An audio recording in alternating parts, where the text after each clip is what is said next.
আগৰ দিন হোৱা হয় কলে হয় মানুহবিলাকে এইজনী ঘৰতে বহি হ'ল আৰু এতিয়া বোলে 29 বছৰ বয়সতো তেওঁ বয়স হোৱাই নাই। নমস্কাৰ বন্ধু বান্ধৱীসকল, স্বাগতম জনাইছো আটাইকে মোৰ ভিডিঅ'টোৰ মাজলৈ। আৰু একেবাৰে আজি হাঁহি উঠা কথা এটা শুনিলো আৰু হাঁহি উঠা কথাকেইটা মানে ছ'চিয়েল মিডিয়াতে পাইছো আৰু পাই পেলাই মই আচৰিত হৈছো। কোনখন ল কলেজত পঢ়ি পেলাই বাৰু এই দুজন মানুহে অভিবক্তা হৈছে আৰু তেওঁলোকে কৈছে যে 29 বছৰ বয়সতো হেনো তেওঁ এতিয়াও সৰু ছোৱালীয়ে হৈ আছে। আৰু সেই অভিবক্তা কিজনক কৈছো, এজন হ'ল গেবিয়েল চাহু আৰু আনজন হ'ল কি আনন্দ ভূঞা। চাহুজনৰ কথা বাদ দিছো দেই, চাহুজনৰ কথা আমি সেইবিলাকত নধৰো, কিন্তু এই ভূঞাজন ক'ৰ পৰা বাৰু ওলালে, ক'ৰ পৰা টপকিলে বাৰু এই ভূঞাজন? তেওঁ বাৰু এতিয়া এই নিউজবিলাক দেখি পেলাই তেওঁলোকে লাজ পোৱা নাইনে? আৰু কোনখন ল কলেজত পঢ়ি পেলাই তেওঁলোকে উকালতি কৰিছে আৰু কি বুলি ক'লে, একে সৰু ছোৱালী নহয় জানো? এই অজলা ছোৱালীয়ে কি কৰে, মদ বাকি দিয়ে আৰু অজলা দুধদানি খাই থকা ল'ৰা ছোৱালীক মাক দেউতাকে অকলে বিদেশলৈ ডেকা ল'ৰা সৈতে ডেকা মানুহৰ সৈতে পঠিয়াই দিয়ে। এয়াই হ'ল তেওঁলোকৰ ঘৰৰ সংস্কাৰ। এইখিনিতে আপোনালোকক এটা কথা কওঁ, আজিৰ পৰা অলপ দিনৰ আগত দিগন্ত ভাৰতীৰ পত্নী কি আছিলে জানো, শাশ্বতী মহন্ত নেকি ন, শাশ্বতী মহন্ত ভাৰতী, তেওঁ কিন্তু এই ওপৰত উকালতি কৰিছিলে কি মানে অমৃত প্ৰভা গাত দুখ নাই মানে এনেকুৱা দেখুৱাবলৈ বিচাৰিছিলে। তাৰ পিছত এতিয়াহে আজি যেতিয়া মই এইটো পালো তেতিয়াহে উৰহি গছৰ উটো ওলাল। ইতিমধ্যে গম পাইছো তেওঁ বোলে স্বামীৰ তেওঁ আছিলে মানে কি হয় শিষ্য আৰু সেইকাৰণে তেওঁ উকালতি কৰিছিলে আৰু নিশ্চয় চাৰ্জশ্বিটত কিছু কথা তেওঁলোকে গম পোৱাৰ পিছত মানে এইবিলাক উকালতি কৰিছিলে। আৰু বহুত তেওঁ মতে কৈছিলে বহুত সম্ভ্ৰান্ত ঘৰৰ আৰু পঢ়া শুনা থকা মানুহৰ ঘৰৰ, কিন্তু পঢ়া শুনা থকা মানুহৰ ঘৰৰ সম্ভ্ৰান্ত ঘৰৰ মানুহৰ ছোৱালী ইমান ফুল কুমলীয়া উঠ চেপিলে গাখীৰ ওলোৱা ছোৱালীজনী বিদেশলৈ বেলেগৰ লগত পঠিয়াই দিয়ে, হয় না নহয়? আৰু তেওঁলোকে মানে কি খবৰে নলয় নেকি? বিদেশলৈ গৈছে ক'ত কি কৰিছ ক, মুঠতে আমাক টকা লাগে, মানে নিজৰ কেৰিয়াৰটো হয় না নহয়? আৰু মই থাম্বনেইলত যে ফটোখন লগাই দিছো, এইজনী বাৰু বয়স হোৱা মানে কি বুলি কয়, একে ফুলকুমলীয়া ছোৱালীৰ বডি নে এগৰাকী মাইকী মানুহতকেও অধিক হোৱা এগৰাকীৰ বডি? আপোনালোকে থাম্বনেইলখন চাওকচোন, বা হয়তো আপোনালোকে ছ'চিয়েল মিডিয়াত দেখিছে তেওঁ কিছুমান ফটো। আৰু সৰু ছোৱালী, বাচ্চা ছোৱালী বাৰু বডি সেইটো হয় নেকি? গতিকে নিজে লাজ পাব লাগেনে নাই? সেই অভিবক্তা কিজনক কৈছো, আকৌ এবাৰ মই সুধিছো, একে সাধাৰণ আমি গৃহিণী, আমাৰ পঢ়া শুনাও নাই, কিন্তু আপোনালোকে কওকচোন কোনখন ল কলেজত পঢ়ি পেলাই 29 বছৰ বয়সত এইজনীক সৰু ছোৱালী বুলি ক'লে আৰু অজলা ছোৱালী বুলি ক'লে? কিন্তু আচৰিত লাগে, আগৰ দিনৰ মানুহে 20 বছৰ উকলাৰ লগে লগে কি কৰে, এজনী ঘৰতে বুঢ়ী হ'ল, এজনী বিয়া দিব লাগে, তেনেকুৱা বুলি নকয়নে বাৰু? এইটো কিন্তু একে আপোনালোকে নুই কৰিব নোৱাৰে। কিন্তু যেতিয়াৰ পৰা মানে এখন আইন উলিয়ালে, কিবা উলিয়ালে, আগতেতো 22 বছৰতে বিয়া দিয়ে নহয় জানো? 18ৰ পৰা 22 বছৰ মুঠতে মেট্ৰিকটো দিয়াৰ পিছৰ পৰাই বিয়া যা যোগাৰ কৰে, এনেও নকয় মাইকী মানুহৰ কুৰিতে বুঢ়ী। আৰু এতিয়া তেওঁ কি হৈছে, অলপ দিনৰ পিছত দুকুৰিয়ে হ'ব আৰু তেওঁলোকে কৈছে 29 বছৰ। জানেনে বাৰু 29 বছৰ হৈছেনে নাই? তাতোতকৈ কিজনী বেছিয়ে হৈছে, কিন্তু তেওঁ বডি চডি দেখি পেলাই তাতোতকৈ কি হৈছে মানে বেছি হোৱা যেনহে লাগে। আপোনালোকক এইখিনিতে কওঁ, মই যে ক'লো বডি দেখি পেলাই বুলি, সৰু সৰু ল'ৰা ছোৱালীও মানে বাচ্চা ল'ৰা ছোৱালীবিলাকো বহুত ডাঙৰ দীঘল হৈ আহে, কিন্তু ডাঙৰ দীঘল হোৱাই আছে। আপোনালোকৰ নিশ্চয় গম পাইছে, মাথাত যদি অকমান কিবা আছে, যিসকলে বেয়াকে কমেণ্ট কৰিবলৈ আহে তেওঁলোকক কৈছো মই মাথাত ধৰি, অইনসকলক কোৱা নাই। তেওঁলোকলৈ মোৰ সদায় শ্ৰদ্ধা আছে আৰু তেওঁলোকৰ সেই যিবিলাক কমেণ্ট সেইবিলাক মোৰ কাৰণে আশীৰ্বাদ। বন্ধু বান্ধৱীসকল, মই আজি সেই যেতিয়া নেকি এজন অভিবক্তাই, অপূৰ্ব শৰ্মা নেকি, তেওঁ অভিবক্তাজনে সেই কথাখিনি কৈছে যে তেওঁ হৈ পেলাই অমৃত প্ৰভা হৈ যিকেইজনে কি গেবিয়েল চাহু আৰু আনন্দ ভূঞা এইকেইজনে সেইবিলাক যুক্তি দিছে আৰু সেই অভিবক্তাজনেও খুব হাঁহিছে। এনেকুৱাকে হাঁহিছে মই মানে কি ক'ম আৰু, সঁচাকে আচৰিত ধৰণৰ কথা।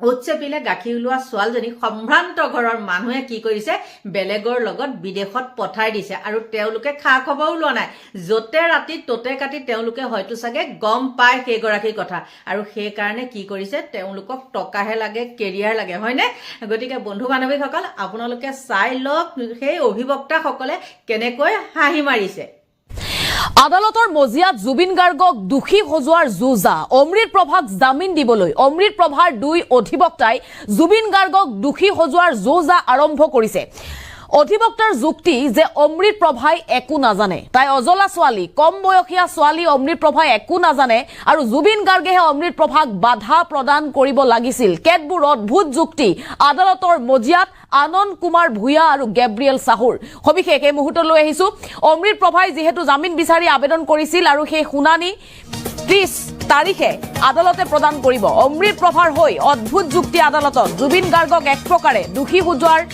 যুঁজা আৰম্ভ কৰিছে আদালতত অমৃত প্ৰভাৰ জামিনৰ বাবে জুবিন গাৰ্গক দোষাৰোপ এই মুহূৰ্তত জনাইছো ডাঙৰ খবৰ একেটা কোঠাত থকাত বাধা দিব লাগিছিল জুবিন গাৰ্গে এই যুক্তি আগবঢ়াইছে অমৃত প্ৰভাৰ অধিবক্তাই অমৃত প্ৰভা এগৰাকী ছোৱালী গতিকে অলপ বেলেগকৈ চাব লাগে তাইৰ বয়স কম মাত্ৰ 29 বছৰীয়া ছোৱালী বহু প্ৰগ্ৰেম কৰিছে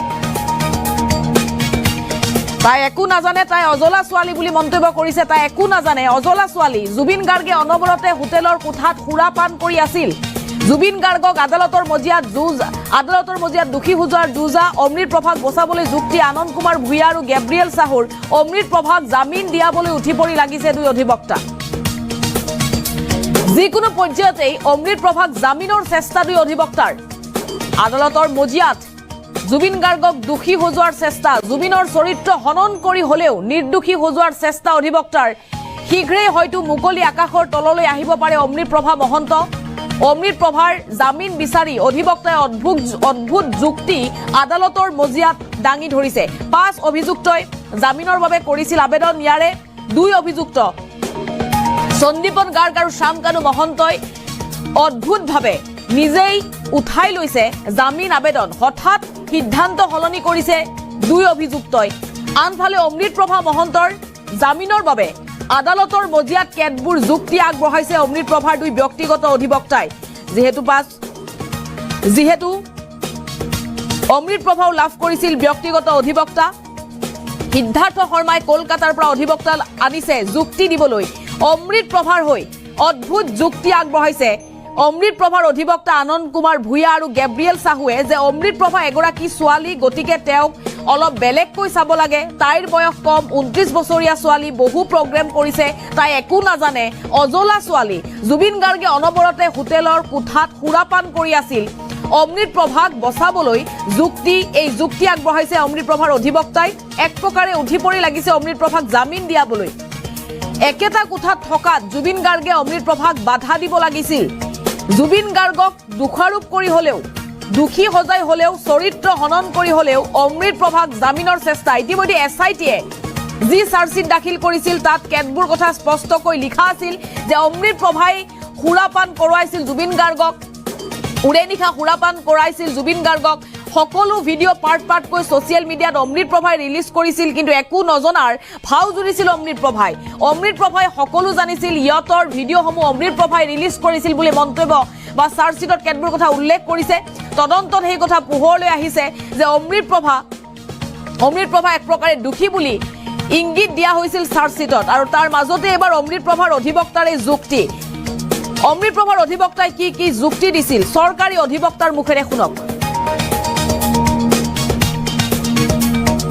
প্ৰভা এজনী ছোৱালী মানুহ গতিকে তেওঁৰ কেছটো বেলেগকৈ চাব লাগে তেওঁৰ বয়স কম মাত্ৰ 29 বছৰীয়া ছোৱালী তেওঁৰ বহুত কিবা প্ৰগ্ৰেম কৰিছে গতিকে তেওঁলোকৰ লাইন অফ আৰ্গুমেণ্টটো সেইটো লাইনত আছে ছোৱালী মানুহ একো নাজানে অজলা ছোৱালী সেইটো লাইনতে আছিলে আৰু জুবিন দাই তাইক প্ৰিভেণ্ট কৰিব লাগিছিল এটা ৰুমৰ পৰা থকাৰ এনেকুৱা ধৰণৰ কথাবিলাক আহিছে গতিকে আৰু জুবিন দা অনবৰত মদ খাই এইবিলাক কথা আৰু মানে সেইখিনিয়ে কথা যিখিনি কথা আচলতে হয়তো চাগে এজন সাধাৰণ মানুহ হিচাপে কওঁ সেই লাইনটো হয়তো ঠিক নাছিল কোৰ্টত আৰ্গুমেণ্ট কৰাৰ কাৰণে মই ভাবোঁ দেই মই উকিল হিচাপে কোৱা নাই গতিকে মহামান্য আদালতে গোটেই কথাখিনি চাই পেলাই নিশ্চয় 30 তাৰিখে ৰায়দান দিব কি ৰায়দান দিয়ে মই ক'ব নোৱাৰিম অমৃত প্ৰভা এজনী ছোৱালী মানুহ গতিকে তেওঁৰ কেছটো বেলেগকৈ চাব লাগে তেওঁৰ বয়স কম, মাত্ৰ 29 বছৰীয়া ছোৱালী, তেওঁৰ বহুত কিবা কিবি প্ৰগ্ৰেম কৰিছে।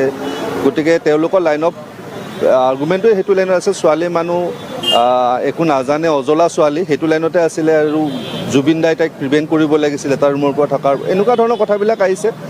গতিকে আৰু জুবিন দা অনবৰত মদ খাই, এইবিলাক কথা আৰু মানে সেইখিনিয়ে কথা, যিখিনি কথা আচলতে হয়তো চাগে এজন সাধাৰণ মানুহ হিচাপে কওঁ, সেই লাইনটো হয়তো ঠিক নাছিল কোৰ্টত আৰ্গুমেণ্ট কৰাৰ কাৰণে। মই ভাবোঁ দেই, মই উকিল হিচাপে কোৱা নাই। গতিকে মহামান্য আদালতে গোটেই কথাখিনি চাব, চাই পেলাই নিশ্চয় 30 তাৰিখে ৰায়দান দিব। কি ৰায়দান দিয়ে মই ক'ব নোৱাৰিম। অমৃতপ্ৰভা এজনী দেখিলে নিশ্চয় আপোনালোকে সেই অভিবক্তাজনৰ কথাখিনি। গতিকে কওকচোন বন্ধু বান্ধৱীসকল, মাইকী মানুহৰ কুৰিতে বুঢ়ী হয় নে নহয়? আৰু এই কিজন অভিবক্তা নিজকে নিজে কি বুলি ভাবিছে, কোনখন ল কলেজত পঢ়ি পেলাই পাছ কৰি পেলাই অভিবক্তা হৈছে সেইটো আৰু নাজানো দেই। গতিকে সকলোকে ভগৱানে ভালে কুশলে ৰাখক, তাকেই কামনা কৰিছোঁ। আৰু মোৰ ভিডিঅ'টো ইমানতে সামৰণি মাৰিছোঁ। Bye bye.